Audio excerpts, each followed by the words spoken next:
as I say, thank you very much for attending the second in this webinar series looking at climate adaptation in healthcare.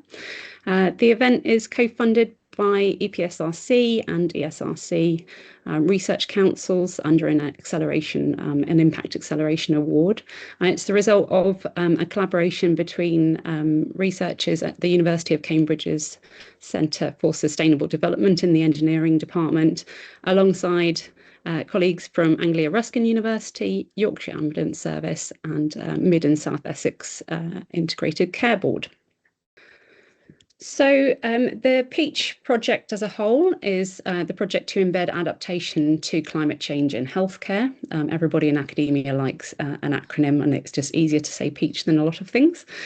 So this is part of a project that's looking at how we can start to embed understandings about adaptation, particularly within healthcare settings. And today's focus is on heat and heat waves. In particular, we've got three fantastic speakers who I'm going to introduce you to shortly.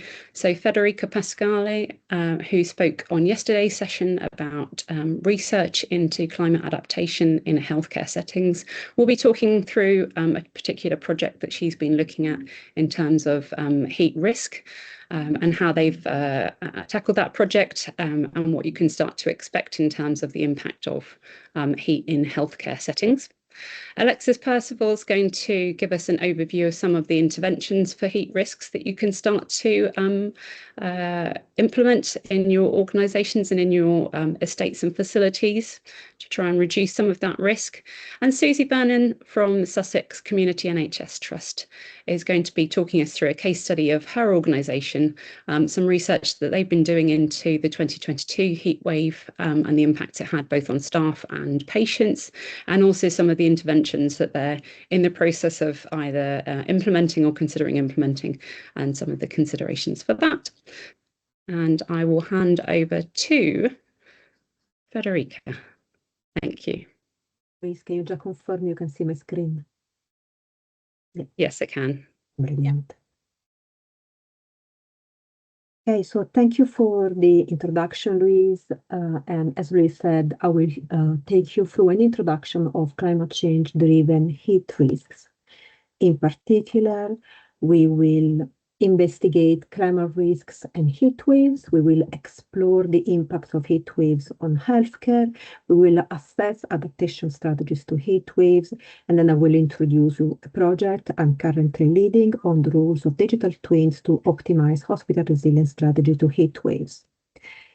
So climate change is a reality and is bringing considerable changes to the climate pattern worldwide. If we look at the UK, temperature of up to 40 degrees could be a regular occurrence by 2100 if carbon emission stays very high. If we look at the climate risk spectrum, we can see that we have a multiple type of risks which are related with climate change. Some are slow onset event, which means they will develop slowly in time, and some are extreme weather events.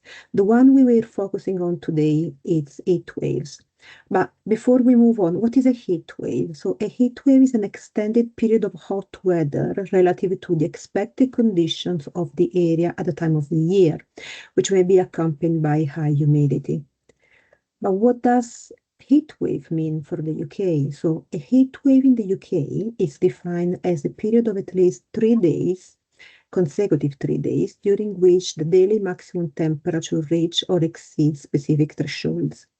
So this threshold is typically between 25 and 28 degrees Celsius based on the region in the country. If we look at the UK National Risk Register, we can see that heat waves are considered a risk with a significant impact and a medium likelihood of occurrence. But what are the impacts of heat waves on healthcare? Well, they can increase elderly mortality rate. So we have seen a doubling of elderly mortality rate between 2016 and 2022. They can have multiple impact on human health, like dehydration, heat strokes, and accelerated death. They can increase hospital admissions. Some researchers have said that in hot days, admissions are increasing by leaps and bounds. Impact on hospital services. So the 2022 heat waves led to 1/5 of the UK hospitals cancelling operations over 3 days of extreme temperature. And they can have impact on the assets. So we have experienced equipment failure, disruption of infrastructure, and solar glare. And one major consequence of heat waves is overheating. So overheating is a term used to describe a situation where the temperature inside the building becomes uncomfortably or excessively warm. And unfortunately, this is not a rare event for hospitals in the UK. So the NHS reported in 2022-2023 nearly 7,000 episodes of overheating. 90% of hospital wards are at risk of overheating, and overheating incidents within hospitals have almost doubled in the last 5 years.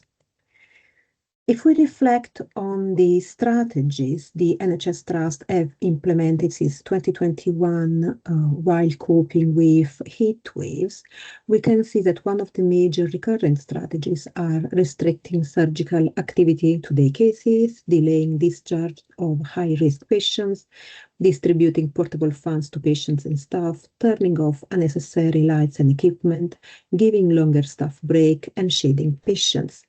So while these approaches, first of all, are all responsive rather than proactive, they can all have individual consequences or limitations. So for example, restricting surgical activity to day-to-day cases can create a backlog of surgical activity. Staff delaying discharge of high-risk patients can create an increase of demand for hospital beds.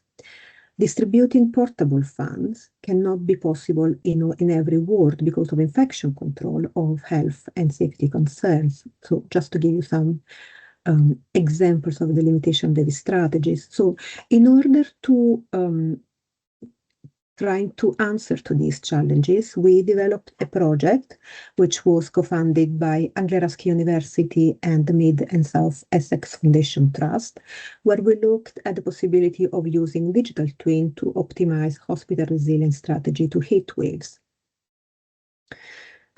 So what are the project steps? So we conducted a literature review to understand how digital twin can support hospital resilience strategy to heat waves.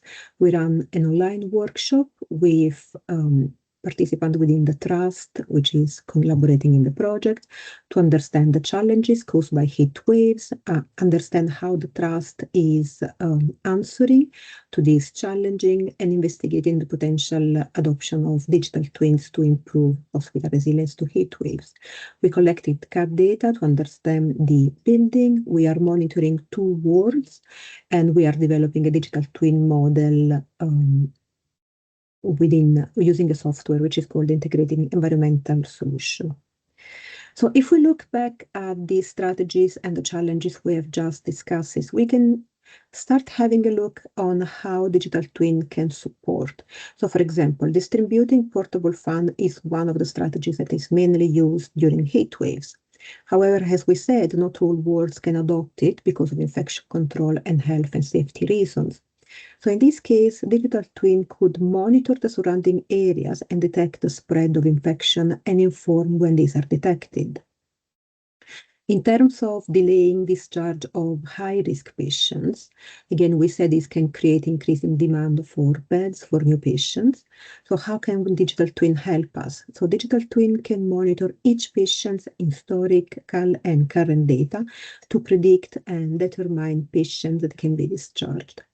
In terms of shading patients, as we said, it's not possible in all the hospitals because they may not have the extra space to use as cooling space.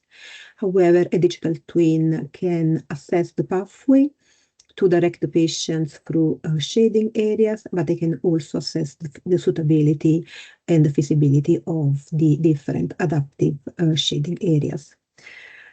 Based on the result of this literature review, we ran, as I mentioned, an online workshop to try to understand what challenges, what was the impact of heat waves and what kind of challenges the trust was facing.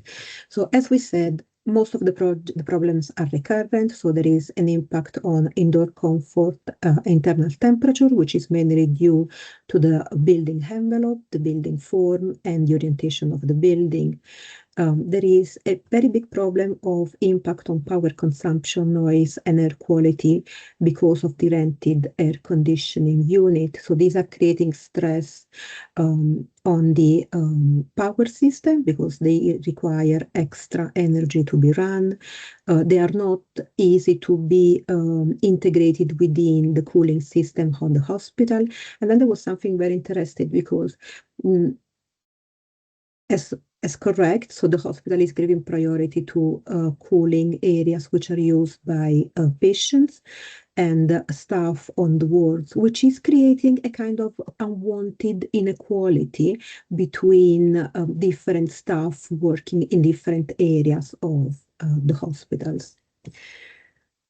You will have a copy of this presentation, so I won't go through all of the challenges, but what we realized through the workshop is that a digital twin can actually support a trust by monitoring the impact of the heat waves on the building, equipment, and ambient comfort of staff and patients, can support long-term built asset management by simulating impact of climate change on building stock, can support by forecasting high temperature that can impact on the process and services, and they can provide long-term support for emergency procurement options.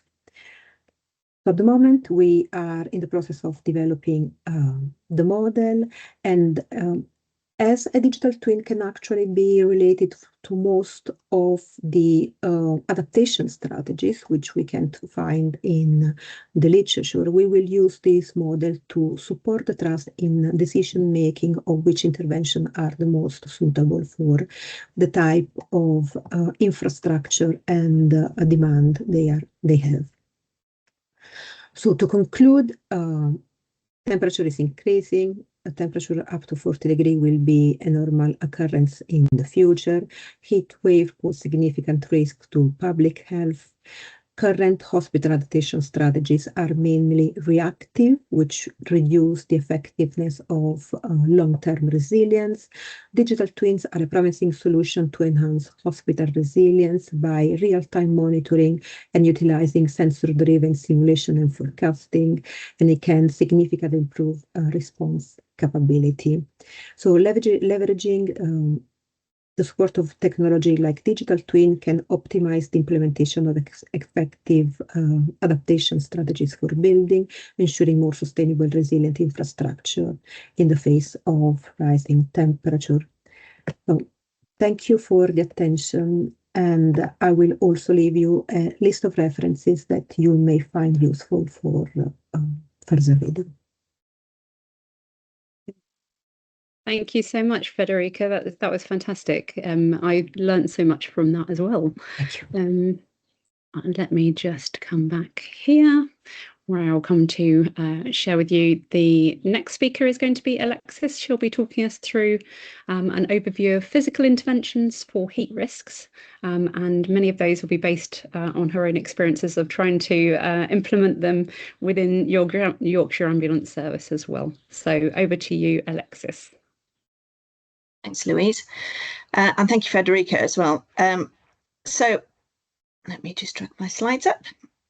So I'm Alexis Percival. I'm the Environmental and Sustainability Manager at Yorkshire Ambulance Service.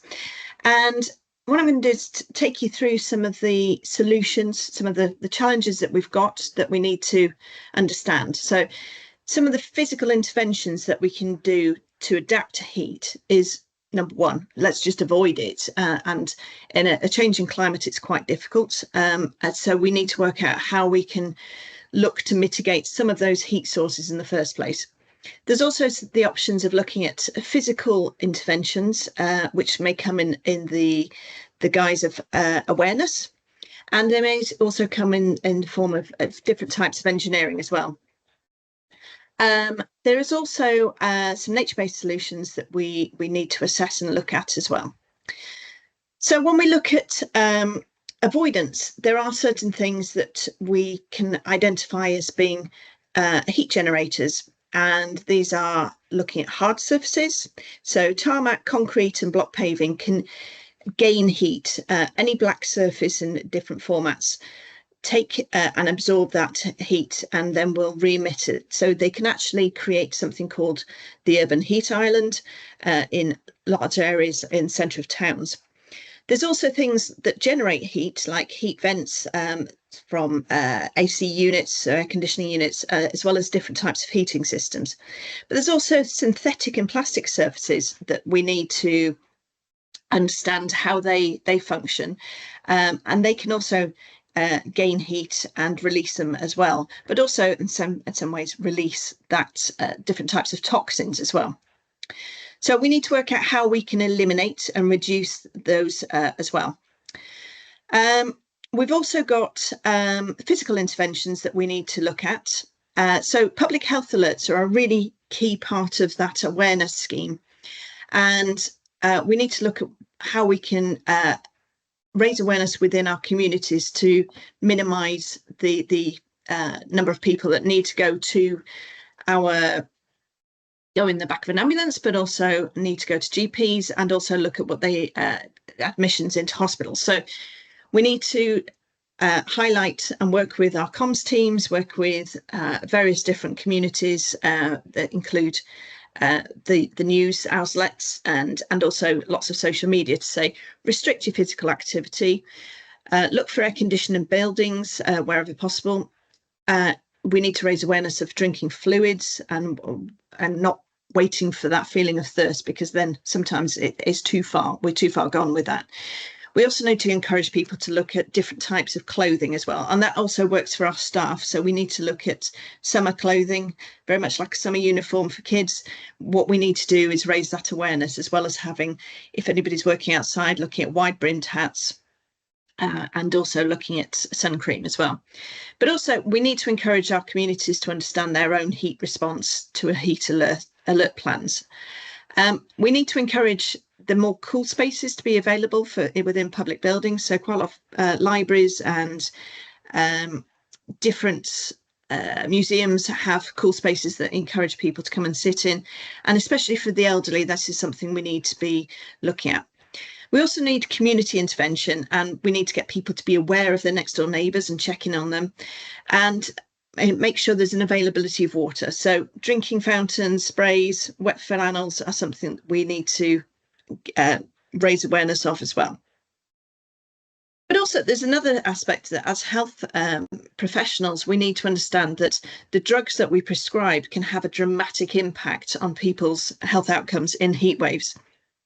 Many of these drugs here actually react within the body, can react within heat. So if they're stuck on top of a fridge in a 40-degree heat wave, they will stop functioning. Some of these will react within the body and can interfere with sweating, can interfere with dilation of blood vessels.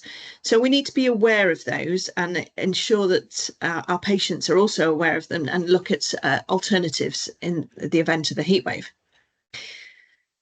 So when we're looking at the other types of physical interventions, we need to understand surfaces. So a hard surface, whether that be a pavement, whether that might be brickwork, or looking at concrete, can change dramatically during a heat wave. So here we have 9 o'clock in the morning, air temperature 27 degrees. We have grass on the left-hand side, and we have asphalt or concrete on the right. As we progress through the day, the air temperature increases, but those temperatures absorb that heat and then will start to re-emit that through the rest of the day. So we need to engineer completely differently. Our grass surfaces are a really critical part of that. And when you ever hear anybody talk about nature-based solutions, we need to understand that actually a grass surface, an area of trees, whatever it might be, will always be cooler than a hard man-made surface. So we need to understand how we can integrate those into our working environments. Those physical interventions can come in various different formats. So we can look at shading, and this is something that we can do as retrofits and putting back onto buildings. Some of those might be very simple things like shades or blinds or curtains even. we also need to look at that shading impact on the outside of buildings. So having a roof that juts out or having shading can actually decrease the temperature quite dramatically. On the continent, you may have experienced the water sprays in public spaces. It increases humidity, but it also brings temperature down, cools people down when they're in a seated area. Water fountains are a fabulous way, and most European cities have a public space that has water fountains in for people to cool down.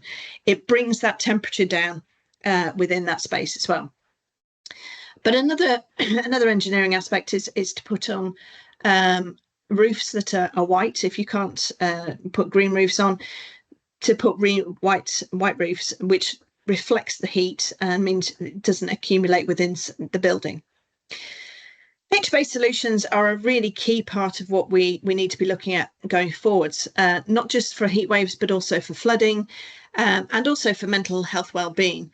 Anybody wants to go outside needs to have somewhere green to go and sit. They really don't want to go and sit in a hot, baking, hot black tarmac surface.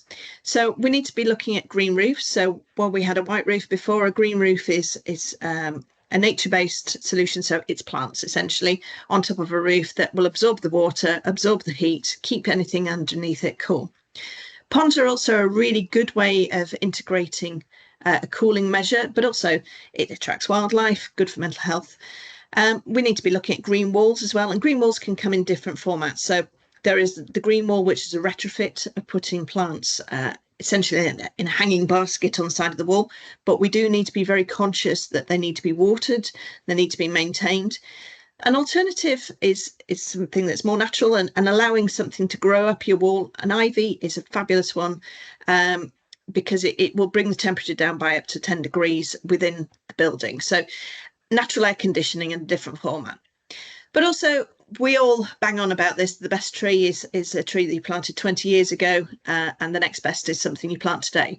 So we need to be planting trees, we need to be planting hedgerows, we need to be planting something for the next 20 years.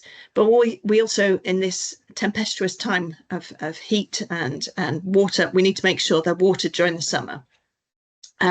But also we need to make sure that we maintain and keep and increase the amount of green space we have in and around our hospitals, in and around our health systems, and ensure that we kind of use that space for our patients and also for our staff.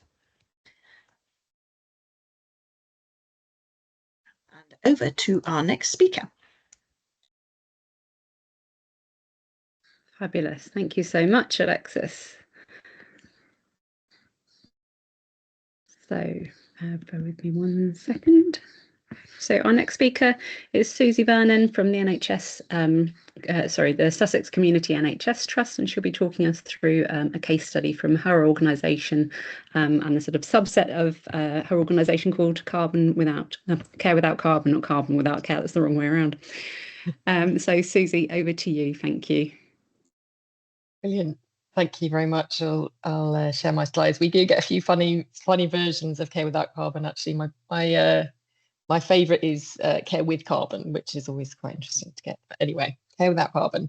And I was just going to actually start by talking a little bit about Care Without Carbon to give you a bit of context. So I'm Associate Director of Sustainability based at Sussex Community NHS Foundation Trust, and I lead a team of sustainability specialists working across a number of different trusts in Sussex and Surrey and a few further afield. And we deliver sustainability programmes and projects in support of the net zero and adaptation ambitions of the NHS. So from an adaptation perspective, this is advantageous because it gives us that sort of system level overview of what's happening across a number of different trusts. And the trusts that we work within are, as I said, Sussex and Surrey. What I was going to mention, though, was that this is the kind of trust perspective, and that in and of itself is a bit challenging because to consider climate adaptation as a single NHS trust is actually much less effective than being able to be joined up across a geographical region with county councils, other trusts, etc. So I'll come on to that at the end, but it's sort of worth bearing in mind. What I'm going to talk about is how we have approached climate adaptation so far. I wouldn't say that we are leading the way in this by any scope of the imagination. It feels as if we've been thinking about it and trying to do a lot over the last several years, but it's a challenge, and I'll talk through some of that. So the first thing I wanted to talk about was really how we sort of frame the problem of climate adaptation in the NHS. So communication of why we need to even think about climate adaptation from a sort of sustainability team perspective is what we're trying to work out how to achieve. So how do we take something like, you know, the HEC report, where we've heard already about those health impacts of climate change? How do we take something like this and communicate it to our, you know, execs or our staff to enable that action to start, to show why we should even bother with doing anything about this in the first place? And one of the key things that we found is that actually translating that back into local examples and local learning is really critical. You know, climate change is a global issue, it's a national issue, it's a local issue, but it's quite difficult for execs and NHS staff on the ground to see exactly how it's relevant to sort of us and our patient community. So that's what we sort of, when we're looking at something like this graphic, for example, we're looking at how do we translate that for the local area. So, and we do that in a very broad way. So here, for example, pulling out some of these are national stats. Actually, this slide is from a couple of years ago, so hence the 2022 timeframe. But pulling out, you know, what people might be seeing in the news that's relevant to this, they can bring that link through, and then also to say, so what does it mean for us locally within the trust? So this is from the community trust perspective in Sussex. We know that older people are particularly vulnerable to climate impacts, and our ageing population in Sussex means we're going to see higher rates of overheating mortality. Similarly, we're a coastal location, so we know that things like storms, flooding are going to impact us. Disruption to infrastructure on the roads, etc., is significant. So, I mean, this is not it's not rocket science. These are quite basic facts, but actually just pulling it down slightly to that local level is really helpful to show the relevance for NHS trusts. Similarly, and again, not rocket science, but what we've tried to do is sort of take that patient perspective. So again, this is all about kind of trying to get to grips with what this really means for our patients. So this is an example where we took a sort of make-believe community patient within Sussex, multiple comorbidities, polypharmacy, lives alone, community nurses visiting 3 times a week. So, and then framing what those climate impacts are actually looking like. So increased risk during heat waves, so exposure to those higher temperatures that we're seeing in Sussex. And it's worth noting that for us in Sussex, high temperature is one of the most significant impacts that we're looking at. And so bringing through then for this patient what that might look like. So dehydration, falls and physical injury, looking at the flooding side of things, whether that's damp and mold, and then other wider impacts like malnutrition, worsening of those underlying conditions, which might then lead to hospitalisation. So looking at those shorter term impacts, and then sort of talking about what that might mean over time. So increased physical disability, increased care and nursing needs, and in the end, earlier death. So trying to bring through really what that specific impact is going to be for our patient community in Sussex. And we then translated this into to try and frame climate adaptation from different perspectives. Again, that the sort of first bit, our duty to patients. So what is it going to mean for our patients? We've got to be able to continue to deliver care in the face of extreme weather. So heat waves is what we're talking about today in particular. We've got to understand what those health impacts are and which are our most vulnerable patients. And we've got to make sure that our services are accessible. So in flooding, how we're going to get our hopefully electric cars out to visit patients. Our duty to our staff, that's a critical one. We've heard already about the impacts on staff, the need to hydrate, take breaks, etc. And actually staff wellbeing is a really significant one during any heat wave. So making sure we're on it in terms of what we're doing about that, communicating the challenges, and training and preparedness. So how are we supporting our staff? And then finally, those really critical aspects, how are we delivering care, travel disruptions, estates resilience, and supply chain, which is a much wider piece that probably isn't as well understood as some of those other areas, but very, very important. So that's us sort of trying to take climate adaptation and bring it into the context of Sussex Community Trust in particular, the example here in Sussex. And in addition to that, kind of alongside that, we've also undertaken a climate impact assessments for Sussex. This was a couple of years ago now, and gave us a very high level, and it was high level. It's one of these things where it's sort of useful, but it only goes so far. But it was a good starting point for us to understand for Sussex what the key impacts were going to be, where we were going to see those, and which of our NHS buildings were most at risk. And we covered all of the NHS trusts, along with GP practices in the mapping for this piece of work. So it gave us a good starting point, albeit high level. So that's kind of us trying to get to grips with the problem, what the challenge of climate adaptation actually is, and communicating that across all of our trusts actually, but with a focus on what that meant for a community trust. And then of course we'll do something about it. So how do we do that? Well, that's a challenge, and we don't know the answer to this. I toyed with putting this in the problems section, but I thought, well, no, I think compliance can actually be a solution as well. And we've really found that actually understanding the regulatory requirement for some of this, for sustainability as a whole, whether it's net zero, whether it's adaptation, is really important, because actually rules and regulations do hold weight in an NHS which is massively constrained in so many different ways, you know, financially, frontline services, staff. Actually, to be able to come back to regulation, legal requirements, and also guidance is really important. So actually having an understanding of what there is out there in relation to climate adaptation is important. So I'm not going to go through these, and actually quite a lot of it was covered yesterday, I think, as well, but there's a lot out there, and it's worth reviewing to really get to grips with it and seeing how it can help. So one of the key things that we've done over the last 12 months is to get this on risk register, so get it sort of understood to be a trust risk, and in fact it's been quite an interesting, I mean, it's taken a long time to get to the point where it's on our board assurance framework at Sussex Community NHS Foundation Trust as a thematic risk, and it's climate adaptation in fact that is a thematic risk, not mitigation, which is interesting. Mitigation is covered actually in some of the other thematic risks, but it doesn't have one in and of itself. But climate adaptation is definitely seen to be something which is a risk for the trust. So it's really helpful from our perspective to have that, because it means that there's a regular oversight within the board. There's an action list which has got to be delivered, and that's ideally you see change to that risk score as well, which is where we'd like to get to. So we've got that thematic risk in place, raising the profile of climate adaptation.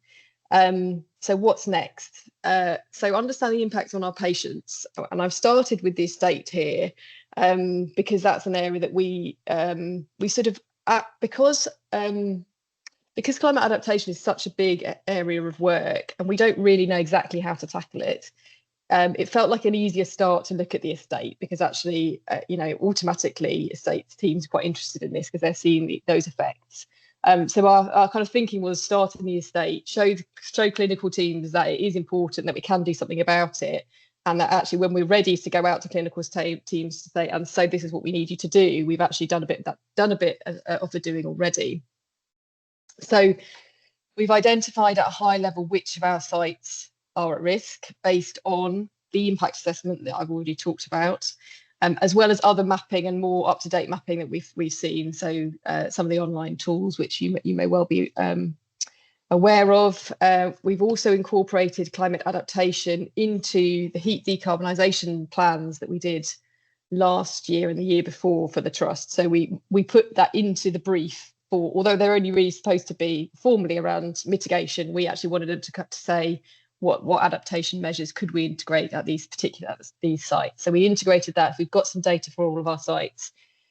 We looked at records of trust overheating incidents, mapped that against local staff knowledge of kind of actually where things do go wrong. You know, where do we see that overheating generally speaking, and developed then a map of our key sites.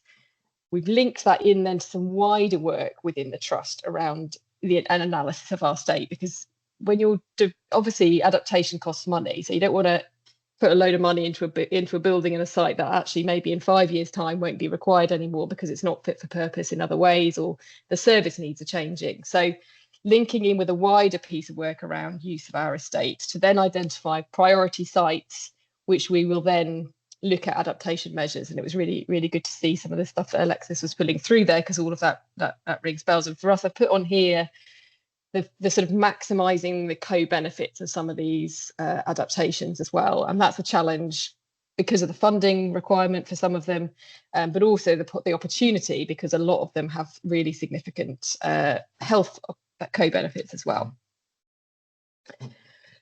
And so then we've also done some work to look at how is climate change already impacting our service delivery and our patients on the ground. So we've had quite a bit of anecdotal evidence from staff suggesting impact. So whether that's cancelled appointments, a sense of there being an increase in PSIs, maybe an increase in falls during heat waves. But we wanted to see if we could evidence this. And this is data from a piece of work that we had a medical student come in to do with us, which is a great opportunity to get to for someone to do a bit of a deep dive into our patient safety incident reports during the 2022 heat wave. And they really did see a correlation, which is not surprising, but useful to evidence it, around the number of PSIs that we saw during that heat wave. And actually, it was also interesting to see that there did appear to be a temperature above which those increased. So the threshold was around about 27 degrees C, and after that, that's when you really did start to see a change. So it was useful to prove that there is an impact, but also then to start thinking through solutions, given that we do have this sense of a threshold.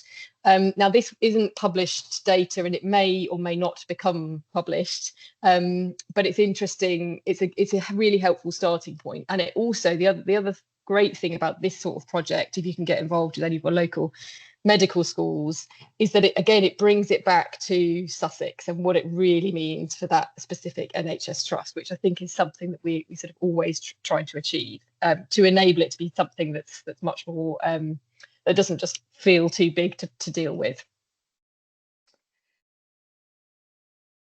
So we're developing the evidence and the understanding around our impact on our service, impact on our estate, and where we need to prioritise.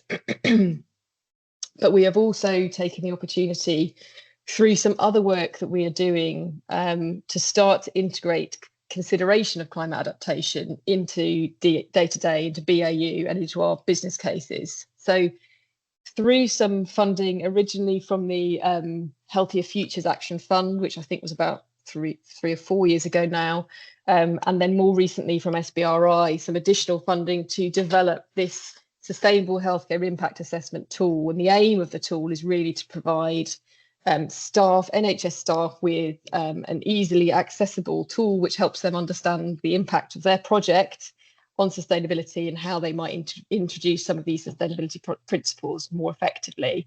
Climate adaptation is incorporated into this, so I'm not presenting this as a climate adaptation tool as such, but more a way of showing how you can integrate adaptation into other work. And in this case, this is about saying, well, how can we make sure that climate adaptation is considered when we are developing a business case for a project or similar. So the tool is being developed across all of the trusts in Sussex, and it will be held on the Care Without Carbon website. So do have a look at carewithoutcarbon.org if you're interested. There's a sort of beta version of the tool available on there at the moment. The initial release was going to be for Sussex trusts, but we do hope to be able to release it nationally in the future. We're just sort of working out the logistics and the costs of that and what that would look like. But I think it hopefully will be a really helpful tool to get sustainability into decision making in a much more significant way. So we've done quite a bit on climate adaptation. We've done a lot of kind of trying to get to grips with the problem, trying to develop some of our understanding of what process and solutions we need to be putting in place. But we also know that we've still got a long way to go. And I thought I would put down a few of the challenges that I think we've got in developing a programme around adaptation at trust level. The first one is, of course, competing NHS priorities. This will be a surprise to no one, but how do we make the space and the business case for climate adaptation amongst the huge range of other competing priorities in the NHS at the moment. You know, just delivery of a health service of clinical services is a struggle. You know, significant financial pressures, workforce pressures, net zero, shifting care into the community. How do we deliver adaptation in that context? And really, I think for us, it's about how do we make adaptation integral into business as usual, into those day-to-day decisions that people are making all the time anyway. So capital programs are going ahead. Let's consider adaptation, see what's possible right now, even if it's not everything we want to do. The second challenge I've highlighted here is this sort of trust versus system versus kind of geographical approach. And I think from what I've understood from other areas where you have like a combined authority approach, so for example Manchester or Bristol, from what I was sort of hearing a bit more about yesterday from some colleagues, where you've got a kind of local authority that's taking climate adaptation really seriously and developing their own framework. That's quite helpful, I think, from an NHS perspective, because then you're fitting into an existing framework. Whereas here in Sussex, although there is work going on, in particular in East Sussex around adaptation, it's not quite as well developed as that. So we're sort of, it feels a little bit like we're working alone. So part of the challenge is how we can really make those links much deeper. The third challenge is actually something around knowing what to do about climate adaptation. And so it's really exciting to see this series of webinars, because I think this really begins to support this question, because I do think there is a disconnect between the research that's happening around climate adaptation, of which there's a huge amount of really rich research that's really exciting, but actually it's not that connected to delivery on the ground. So there's something there about how we can help to bridge that gap. And I think this series of webinars is a really great start for that. And finally, that balance between adaptation and mitigation, which from a sustainability team perspective is quite a specific one at the moment. There's a lot of focus on net zero, but I think that that's moving. That feels like it's shifting towards adaptation. But I think we don't want to risk going so far towards adaptation that we then leave mitigation behind. So how can we develop approaches that really tackle both together? And so nearly final slide. These are our next steps as a team within Care Without Carbon and as a trust. So what are those immediate priorities? We know we're really lucky in our data, and I know that Neil sort of mentioned that yesterday, which is quite interesting. Are there quick wins we can do working with EPRR and estates teams? What can we get going with right now? Rolling out our SHIA tool, so that's due to launch in the autumn, and we're really looking forward to seeing how that can support this climate adaptation piece. Engaging with our patients, now that's a critical one across the board in our net zero and adaptation work and our sustainability work. We've developed a net zero patient engagement group in Sussex, which we're about to launch shortly. So we are aiming to use that group to understand their input into all sorts of different climate change challenges, of which adaptation will be one. So really getting their input into how we develop our work around climate adaptation. Engaging with those local partners, so really picking up that thread with local authorities and seeing how we can link in better. And as part of that, mapping where our most vulnerable patients and communities are. We've started doing that, but it's a big piece of work. And in reality, we're struggling to find the resource to do that. So how can we carve out some of that information within the resource that we've got available? I flippantly put make a plan in there, so next steps. That's quite a biggie. But I do feel as though that's a big piece of work, even to just draw on all the tools and information that is currently available, of which there is a lot, and then distill it down into what that actually means, both at trust and system level. But that's what we are currently working towards as part of the Green Plan refresh work that we're doing. And then finally, where we think there may be gaps in our knowledge or understanding or the tools that we have available, to explore how we might actually support to fill those gaps through research and innovation work.